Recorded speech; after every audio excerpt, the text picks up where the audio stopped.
Hello and welcome to study IQ PCS YouTube channel. Study IQ के PCS YouTube channel पे आप सभी विद्यार्थियों का बहुत बहुत स्वागत है।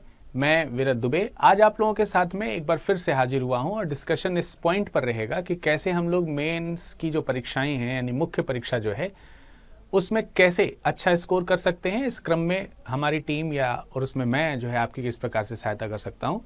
जैसा कि आप सभी लोगों को मालूम है कि यूपी पीसीएस मेंस 2022 जो है उसके लिए हिस्ट्री मैं आप लोगों के लिए लेकर के आया हूँ और हिस्ट्री के रेगुलर बेसिस पे आपको टॉपिक्स मिलते रहते हैं और इन्हीं टॉपिक्स को हम लोग डिस्कशन करते हैं वन बाय वन।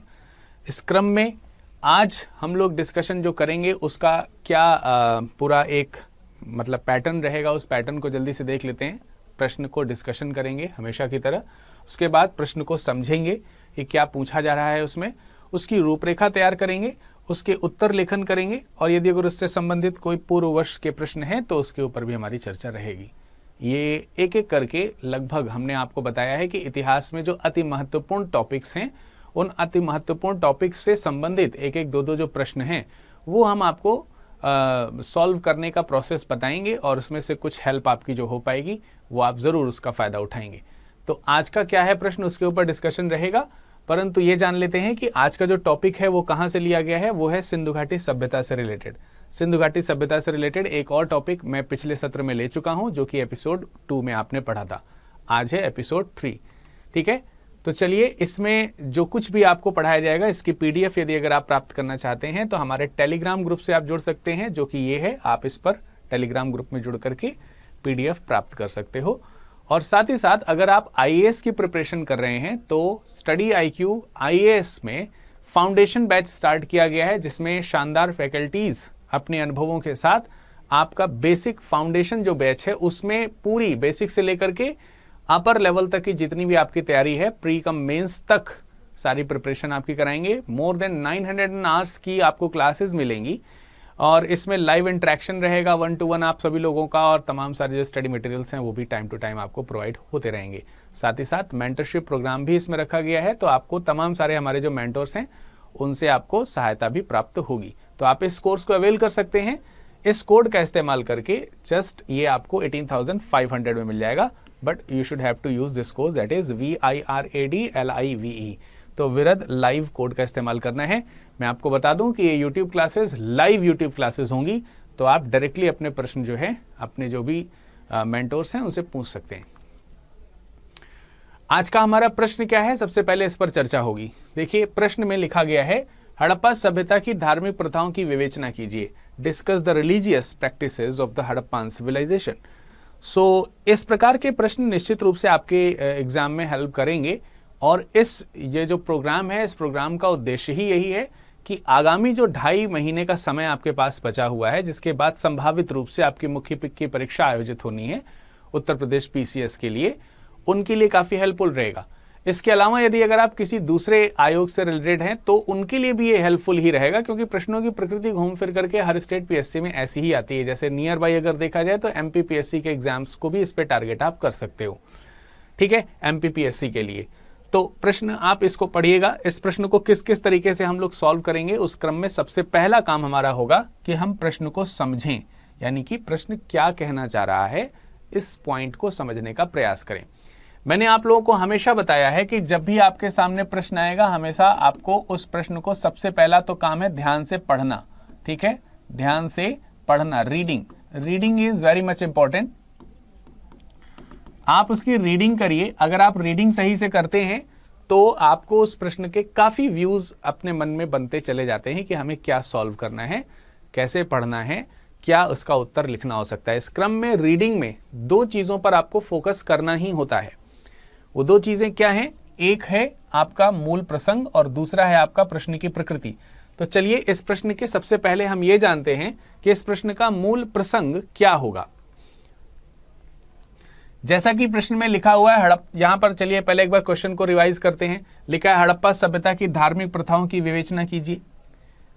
और हर बार मैं आपको सिखाता रहा हूं तो इस क्रम में आपको सबसे पहले इसकी थीम पकड़नी है। इसकी थीम क्या है, अर्थात इस प्रश्न में मुख्य बिंदु क्या है, मुख्य बिंदु,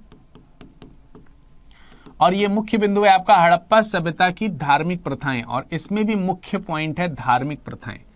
हड़प्पा सभ्यता के बारे में आपसे नहीं पूछा जा रहा है, हालांकि उसको फोकस रखना है, लेकिन उसमें आपको बेसिकली किस बात पर फोकस रखना है, उसकी धार्मिक प्रथाओं पर। तो स्वाभाविक सी बात है, प्रश्न का जो मूल प्रसंग हो गया, यानी कि थीम ऑफ द क्वेश्चन की अगर जब आप बात करते हो तो इसमें हड़प्पा के बारे में आप बता सकते हैं। अब यहां पर जब आपको हड़प्पा के बारे में बताना है तो ध्यान रखना है कि उसमें जो कुछ भी आप बताएं उसमें प्रयास करिए कि वो सारी चीजें उसकी धार्मिक प्रवृत्ति को, धार्मिक जो प्रथाएं हैं उसको रिप्रेजेंट कहीं ना कहीं करती हो।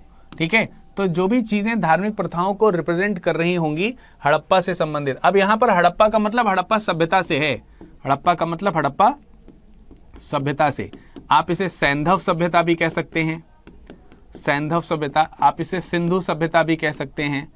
ठीक है, इस तरीके से ये अलग अलग नामों से जानी जाती है। हड़प्पा का मतलब ये नहीं होगी कि हड़प्पा शहर में किस प्रकार की अवशेष या उस तरीके के रिप्रेजेंटेशंस मिलते हैं रिलीजियस, वो ही बताने हो, ऐसा कोई जरूरी नहीं है। तो आई होप कि आपको ये पॉइंट समझ में आ गया होगा।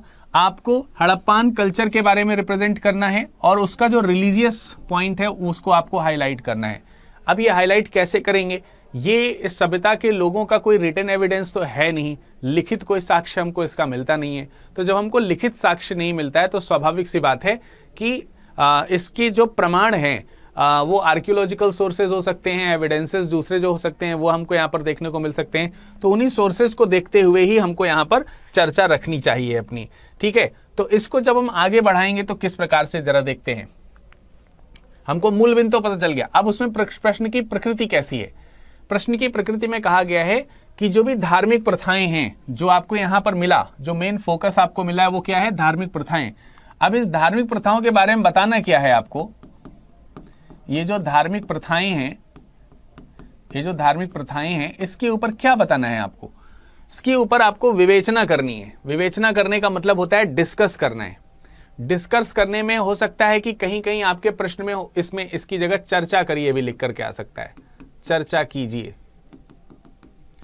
विवेचना कीजिए, चर्चा कीजिए, इसकी मीमांसा लिखिए, इसकी व्याख्या कीजिए या फिर इस बात का वर्णन कीजिए। ये सारे जो हैं एक प्रकार के ही शब्द हैं, एक दूसरे से जुड़े हुए ही शब्द हैं, एक प्रकार के शब्द हैं। तो इन एक प्रकार के शब्दों, इस प्रकार के शब्दों का पूछने का पर्पस क्या होता है, जो भी जो एग्जामिनर होते हैं वो एग्जामिनर इस तरीके की कैलेंडर क्वेश्चन टैग लगा करके आपसे वास्तविक रूप में प्रश्न की क्या प्रकृति जानना चाहते हैं वो आपको पता चलता है। तो इसमें क्या पता चलेगा कि जब आपसे कहा गया है कि सिंधु सभ्यता की धार्मिक प्रथाओं की विवेचना कीजिए, यानी कि सिंधु सभ्यता की जो धार्मिक प्रथाएं हैं उसके बारे में आप चर्चा कीजिए, यहाँ पर बताइए। अब इसके बारे में जो कुछ भी आप जानते हैं वो आप बताने का प्रयास कीजिए कि धार्मिक प्रथा का कोई एक विशेष रूप आपसे नहीं पूछा गया है। कई जगहों पर ऐसा हो सकता है, जैसे जब हम प्राचीन सभ्यता में चलें और दूसरे किसी जैसे वैदिक रिलीजन में चलते हैं तो उसमें अलग अलग प्रकार की प्रथाओं के बारे में पूछा जा सकता है, या फिर मध्यकालीन भारत में धार्मिक सुधार के समय में आपसे धर्म की अलग अलग प्रथाओं के बारे में पूछा सकता है। लेकिन यहां पर आपसे क्या पूछा गया है, यहां पे जो कुछ भी आप जानते हो, अलग अलग प्रथा के बारे में जानते हैं, अलग अलग जो कुछ भी आपको धर्म की प्रथा के बारे में मालूम है वो आप जो भी निश्चित समय सीमा है और जो शब्द सीमा है उसके अंतर्गत आपको इसको डिस्कस करना है, बताना है। तो आई होप कि आपको यह पता चल गया होगा कि प्रश्न की प्रकृति के अनुसार हमें उसका उत्तर किस प्रकार से लिखना है कि किसी भी कथन का या तथ्य का। अब ये कथन और तथ्य है क्या, ये तो आपको पता ही चल गया। कथन और तथ्य जो है वो क्या है, धार्मिक प्रथाएं। ये धार्मिक प्रथाएं जो हैं वो क्या हो गई, ये कथन हो गई। अब इसकी चर्चा करते हुए तार्किक व्याख्या करनी है, ठीक है। और तार्किक व्याख्या थोड़ी अधिक करनी होती है। तार्किक व्याख्या यहां पर कैसे होगी, जैसे धर्म की तार्किक व्याख्या किस प्रकार से होगी। जब आप सिंधु घाटी सभ्यता के बारे में, आपसे धर्म के बारे में पूछा जा रहा है तो सिंधु घाटी सभ्यता के धर्म के पीछे क्या तर्क होंगे। स्वाभाविक सी बात है कि वहां से मिलने वाले जो अवशेष हैं, वहां से मिलने वाले जो अवशेष हैं, उन अवशेष से जिस प्रकार का, अवशेष का मतलब क्या है, जो भी आपका वहां से एविडेंसेस मिले हुए हैं, उन एविडेंसेस से आप क्या अंदाजा लगाते हैं, क्या गेस करते हैं। फॉर एग्जाम्पल, आपको वहां पर अगर स्वास्तिक का निशान मिल जाता है तो आप थोड़ा सा गेस करना शुरू कर देते हो कि शायद ये वैदिक रिलीजन या वैदिक कल्चर टाइप का इनका कोई रिलीजियस पॉइंट रहा होगा। मे बी कि जब हमको इनके बारे में पढ़ने को मिले, या फिर जब हम इनके जो रिटन जो चीज़ें हैं इन्होंने लिखी हैं लेकिन हम पढ़ नहीं पाए अभी तक, हो सकता है उसे कभी डिकोड किया जाए, तो हमें पता चले कि ये स्वास्तिक का मतलब वो नहीं है जो हम लोग स्वास्तिक का मतलब समझते हैं। बट टिल देन, तब तक जब तक कुछ और नहीं पता चल रहा है, तो प्रूफ नहीं हो रहा है मतलब बहुत अच्छी तरीके से, तब तक अंदाजा तो यही लगता है कि शायद ये वैदिक कल्चर को फॉलो करते रहे होंगे। ठीक है ना। तो एविडेंसेस जो हैं यहाँ पर हमको तर्क के ऊपर सही तरीके की व्याख्या करने के लिए उन एविडेंसेस का उदाहरण अगर हम देंगे तो ज्यादा ठीक रहेगा। यही अर्थ है यहाँ पर विवेचना पूछने का। तो प्रश्न के पीछे विवेचना लिखने का मतलब क्या है ये आप समझ गए होंगे। प्रश्न की मूल प्रकृति में क्या पूछा जा रहा है वो भी आप समझ गए। इसकी धार्मिक प्रथा किसकी पूछी जा रही है ये भी आप समझ गए। इतना समझने के पश्चात अब आपको क्या करना है, लिखना नहीं शुरू करना है। अब आपको क्या करना है, इस पूरे के पूरे प्रश्न की एक रूपरेखा, एक आउटलाइन, एक ड्राफ्ट तैयार करना है। और जैसा कि मैंने आपको बताया है, जब आप ड्राफ्ट तैयार करते हैं तो ड्राफ्ट तैयार करने से पहले एक बार प्रश्न को अंतिम बार पढ़ेंगे और पढ़ने के बाद इसका फाइनल ड्राफ्ट तैयार करेंगे। और पढ़ने में क्या है, हड़प्पा सभ्यता की धार्मिक प्रथाओं की विवेचना करना। इसलिए पढ़ेंगे दोबारा से कि कहीं गलती से भी गलत हमसे ना हो रहा हो, प्रश्न के बीच में कोई शब्द छूट ना रहा हो। इतनी बार पढ़ेंगे तो आ ही जाएगा।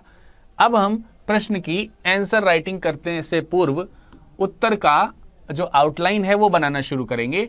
और आउटलाइन में सबसे पहला पॉइंट क्या है, क्योंकि हड़प्पा सभ्यता के बारे में कहा जा रहा है, हड़प्पा सभ्यता या सैंधव सभ्यता की धार्मिक प्रथाओं के बारे में पूछा जा रहा है, तो थोड़ा सा तो हमें भूमिका बनाते समय हड़प्पा के बारे में हल्का सा बताना ही होगा। क्योंकि एकदम से कैसे शुरुआत करेंगे आप, है ना, कोई भी चीज होती है एकदम से कैसे शुरू करेंगे।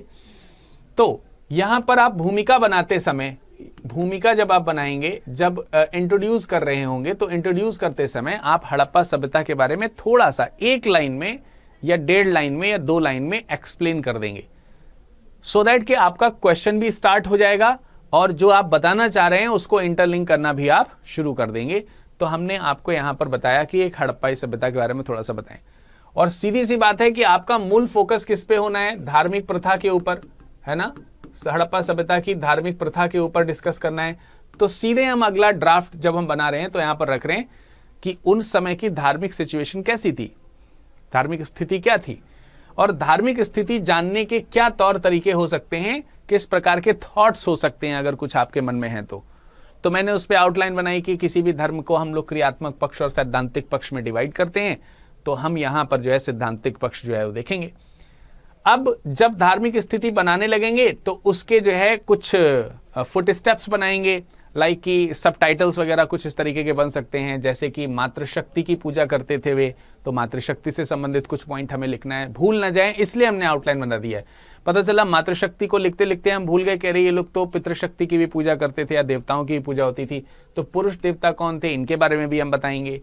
उसके बाद जो दूसरी धार्मिक विश्वास हैं सिंधु घाटी सभ्यता के लोगों के या देखने को मिलते हैं, उनमें जैसे वृक्ष पूजा है, अंत्येष्टि संस्कार है, ठीक है, इसके अलावा वृक्ष पूजा है, ठीक है, ये 2 बार लिख गया यहाँ पर, कोई बात नहीं, तो 2 बार लिख गया, ये चीज आपको थोड़ा सा ध्यान रखना है। ये वृक्ष पूजा है, अंत्येष्टि संस्कार है। इसके अलावा 1-2 पॉइंट हम और जोड़ सकते हैं इसमें, जैसे अग्नि पूजा के प्रमाण हैं, ठीक है, अग्नि पूजा, ये टाइपिंग मिस्टेक हो गई बाय द वे, ठीक है, आई होप कि आप इसको इग्नोर करेंगे, आप इसे इग्नोर कर दीजिए, ठीक है। तो ये अग्नि पूजा के प्रमाण वगैरह हम लोग अपने लाइनअप करते समय रख सकते हैं। तो रूपरेखा में क्या क्या चीजें रखी जा सकती हैं, आई होप कि आपको ये क्लियर हो गया होगा। और अंत में हम ये समझाने का प्रयास करेंगे कि इस तरीके का जैसा विवरण दिया गया है, इसके अनुसार सिंधु घाटी सभ्यता की धार्मिक प्रवृत्ति ऐसी ऐसी थी। ऐसे करते हुए हम इस प्रश्न को समाप्त करेंगे।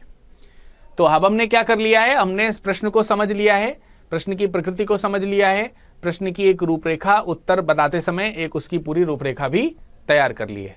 और सीधा अब हम इंट्रोड्यूस होने जा रहे हैं आंसर राइटिंग से, और आंसर राइटिंग में सबसे पहले उसकी भूमिका से।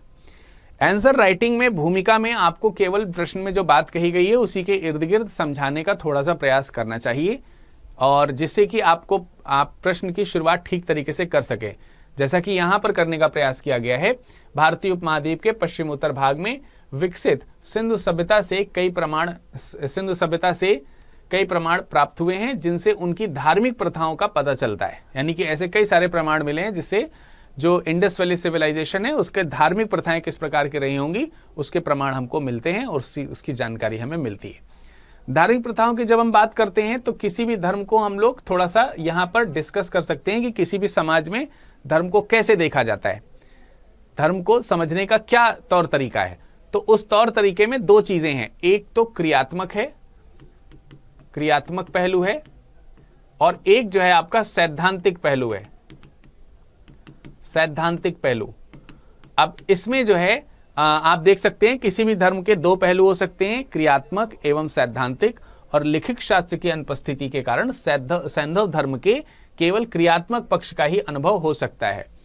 देखिए, क्रियात्मक और सैंधव का मतलब क्या होगा? क्रियात्मक मतलब जो कर्मकांड किए जाते थे, जो कर्मकांड होते थे, जब उसके कोई साक्ष्य मिलते हैं, यानी जो धार्मिक क्रियाएं होती थीं उसके जब कोई साक्ष्य मिलते हैं तो उस क्रिया को देख करके अंदाजा लगाना कि ऐसा धर्म में काम होता था इनके, तो ऐसा अंदाजा लगता है कि शायद इस प्रकार का धर्म रहा होगा। तो ये क्रियात्मक पक्ष हो गया। सैद्धांतिक पक्ष क्या होता है कि मान लेते हैं कि उस धर्म की कोई लिखित जानकारी मौजूद है, मान लेते हैं उस धर्म की कोई लिखित या कोई ठोस सबूत, ठोस सबूत का मतलब जिससे बिल्कुल ये पुख्ता ही हो जाए कि हाँ ये यही धर्म था। निश्चित रूप से जैसे मैंने अभी आपको बताया कि एक सिंबल मिला जिसे आप स्वास्तिक निशान कह सकते हैं, तो स्वास्तिक निशान को लेकर के इतिहासकारों में कई सारे मतभेद हैं। अगर इस स्वास्तिक के निशान की जानकारी लिखित रूप में मिल जाती है हमको, तो अब वहां के धर्म का सैद्धांतिक पक्ष तो हमें प्राप्त हो जाएगा। लेकिन क्योंकि हड़प्पा से जो स्वास्तिक के निशान वाली मोहर मिली हुई है, इस मोहर को देख के ये नहीं कहा जा सकता कि निश्चित रूप से ये वैदिक रिलीजन का सिंबल है। हो सकता है कि ये नाजीवाद का सिंबल हो या फिर किसी दूसरी चीज का सिंबल हो, कुछ भी हो सकता है। तो हम केवल ये जो चीज हमको दिखी, इसके क्रियात्मक पक्ष को ही हम डिस्कस कर सकते हैं।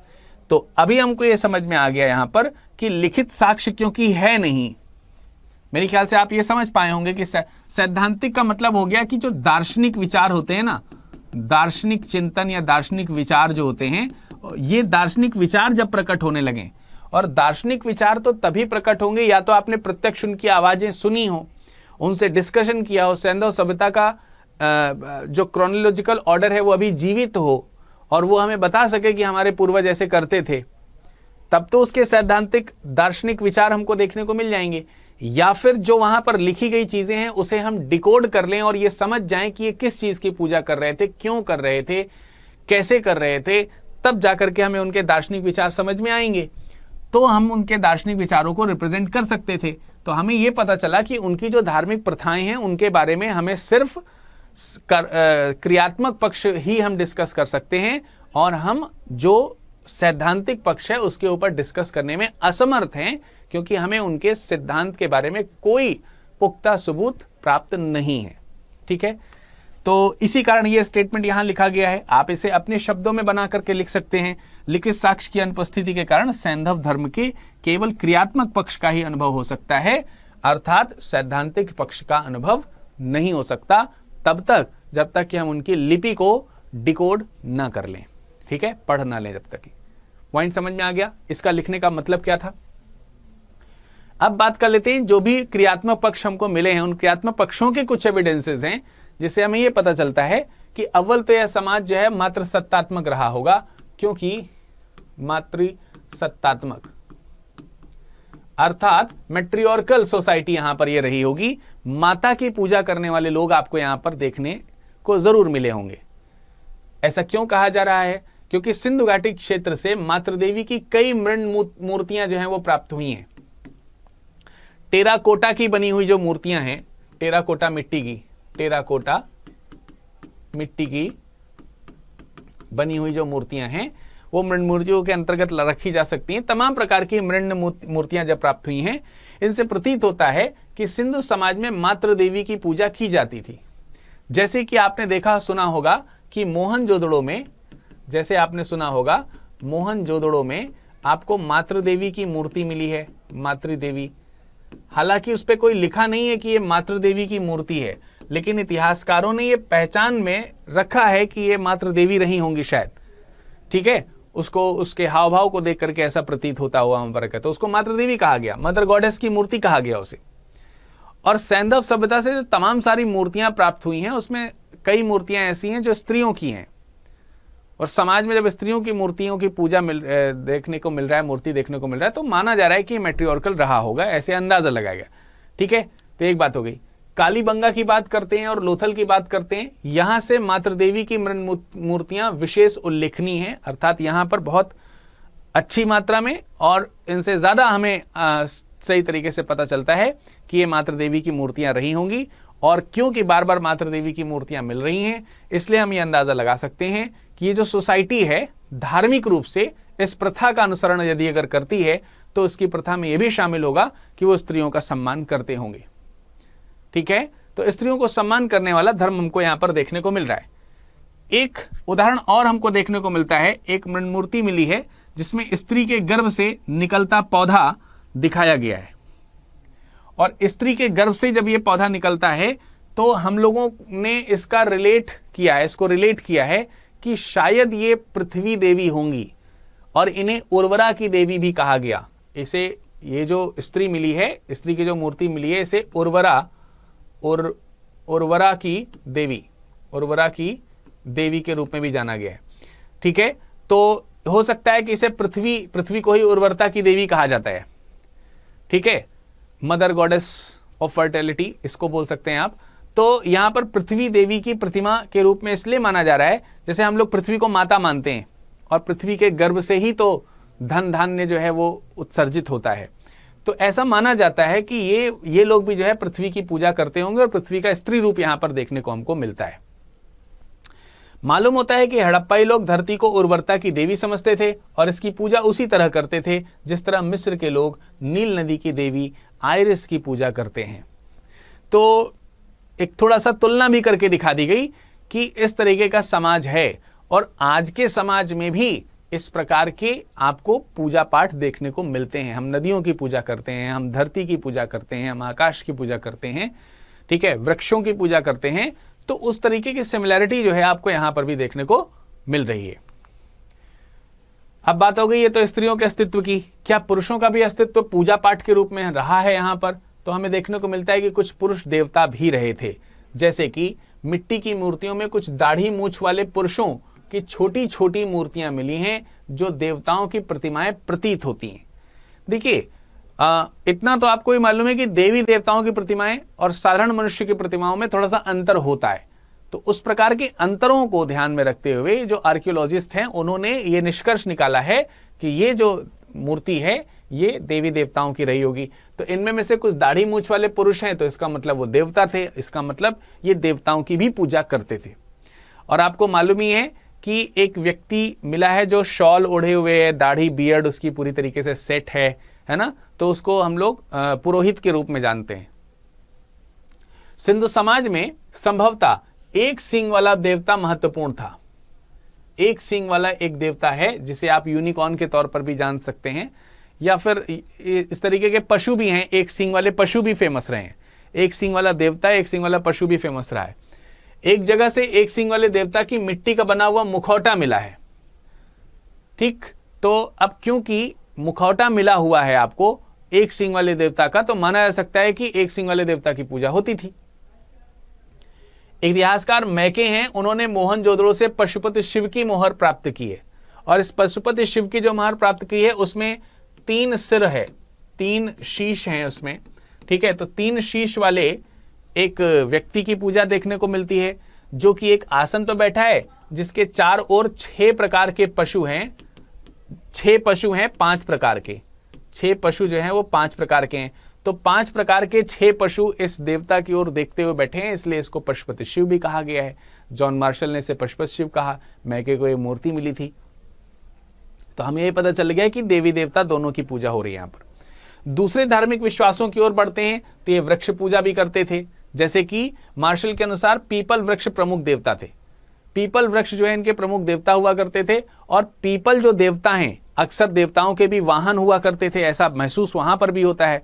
और पीपल देवता के वाहन को यहां पर क्या बोला गया है, वाहन जो है वो एक श्रृंगी पशु था कोई, जो कि बहुत पवित्र था। तो वो एक श्रृंगी पशु को यूनिकॉर्न के तौर पर भी जाना जाता है या माना जाता है। तो वृक्ष की पूजा हो गई, पक्षी की भी पूजा करते थे। पक्षी की पूजा में फाख्ता है, मोर है, इस तरीके के जानवर जो हैं वो पक्षी जो हैं वो पूजे जाते थे। ऐसे उदाहरण हमको देखने को मिलते हैं। तो उसके आधार पर भी एक लाइन यहाँ पर लिखी गई है। इसके अलावा दूसरे विभिन्न स्रोत और भी हमको मिलते हैं जो दूसरे देवी देवताओं की पूजा पाठ को रिप्रेजेंट करते हैं, जैसे लिंग, योनि, इसके अलावा स्वास्तिक का चिन्ह, इसके अलावा तमाम जगहों से जो हवन कुंड इत्यादि हैं उनका मिलना, ठीक है। जो फायर अल्टर्स हैं कई जगहों से मिले हैं, हवन कुंड वगैरह, ठीक है। जैसे अग्नि की पूजा हम लोग को प्रमाणित होती है, शायद वो यज्ञ आदि भी करते थे। इसमें लोथल, कालीबंगा, संघोल इत्यादि के नाम मिल सकते हैं कि यहाँ से ये सब मिले हैं और ये यज्ञ को पूजा करने को प्रमाणित करते हैं। अंत्येष्टि संस्कार की अगर हम बात करते हैं तो अंत्येष्टि संस्कार भी पूजा पाठ के अंतर्गत आ जाती है, क्योंकि जब हम धार्मिक होते हैं तो अपने अपने धर्म के अनुसार हम हमारा जो अंत्येष्टि संस्कार है वो भी होता है। यानी मृत्यु होने के पश्चात जो फ्यूनरल होता है वो भी अलग अलग तरीके का होता है।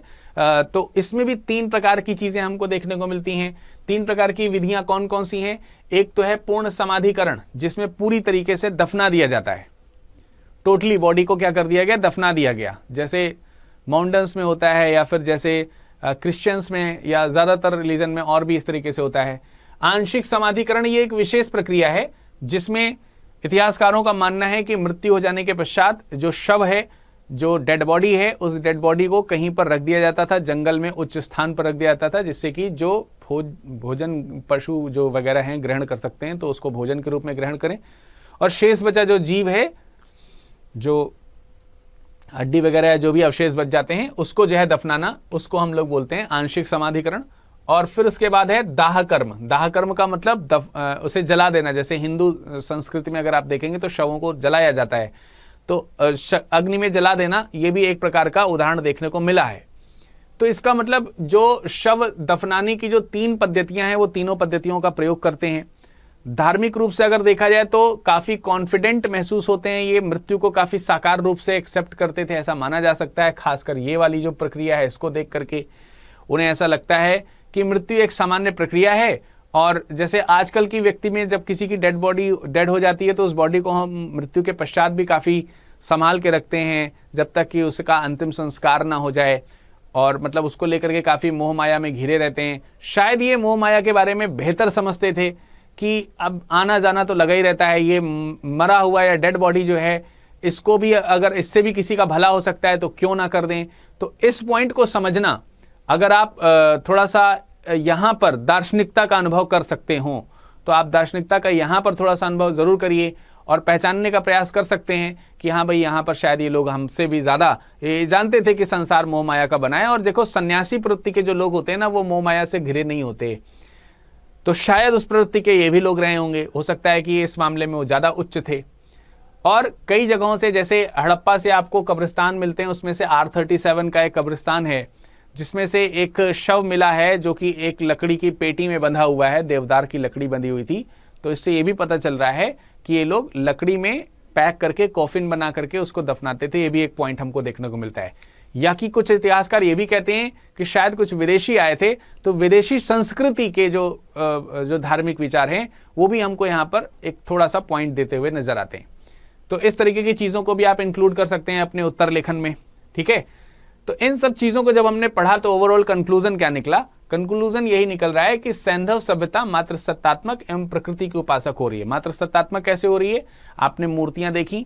प्रकृति की उपासक कैसे हो रही है? पशु पक्षी की पूजा हो रही है, ठीक है, अग्नि की पूजा हो रही है, नदी की पूजा हो रही है। तो ये सब चीजें हमको देखने को मिल रही हैं। इससे प्रतीत होता है कि ये लोग प्रकृति के उपासक भी रहे होंगे और अग्नि इत्यादि की भी पूजा करते रहे होंगे। ऐसे करते हुए आप अपने उत्तर को संक्षेप में जो भी जैसे भी कहा गया वैसे लिख सकते हैं। अब आपको ये ध्यान रखना है कि आपके जो उत्तर लेखन है उसकी शब्द सीमा कितनी है। अगर शब्द सीमा के अनुसार ये फिट है तो उसके अनुसार आप आगे चल सकते हो, या कम ज़्यादा जो भी आपको लगता है उसमें शब्दों को जोड़ घटा सकते हैं आप, ठीक है। तो ये आपको प्रॉपर एक आंसर राइटिंग हमको यहाँ पर देखने को मिल गई पर्टिकुलर प्रश्न के लिए। आई होप कि आपको ये प्रश्न समझ में आया होगा। इस प्रश्न के बारे में यदि अगर आप इसका PDF प्राप्त करना चाहते हैं तो आप हमारे टेलीग्राम से जुड़ जाइए, आपको यहाँ पर देखने को मिल जाएगा। अभी तक आपने study IQ PCS YouTube channel को अगर सब्सक्राइब नहीं किया है तो आपसे रिक्वेस्ट है कि please do subscribe this particular channel and also आप अपने दोस्तों के साथ इसको शेयर भी कर सकते हैं और बता सकते हैं कि मेंस की आंसर राइटिंग यहां पर शुरू हो चुकी है और इसके लिए स्टडी IQ PCS की टीम आपके सामने हाजिर है। आज के सेशन में फिलहाल इतना ही। मुलाकात करेंगे अगले सत्र में एक नए प्रश्न के साथ। तब तक के लिए नमस्कार, धन्यवाद।